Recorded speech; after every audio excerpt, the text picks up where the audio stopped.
આજે આપણે આવ્યા છીએ જૂનાગઢની બાજુમાં ધંધુસર ગામે.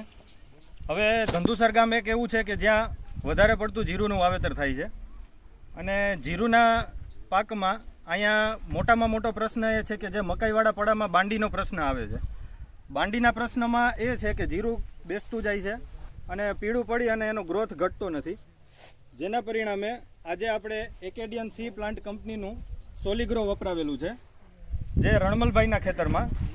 અને રણમલભાઈએ સોલિગ્રોનો 1 વીઘા દીઠ 2 કિલો લેખે ઉપયોગ કરેલો છે. તો રણમલભાઈને જ આપણે પૂછીએ કે તમને સોલિગ્રોનું રિઝલ્ટ કેવું લાગ્યું? સારું મળ્યું છે. તમને શું ફેર જોવા મળે છે? એક તો બાંડીનો પ્રશ્ન નથી ને ઊનો ગ્રોથ સારો છે, જેમાં ભેળવેલ નથી એમાં બાંડી છે અને ગ્રોથ પણ ઓછો છે.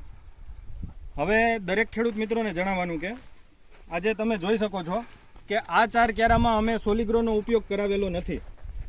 તો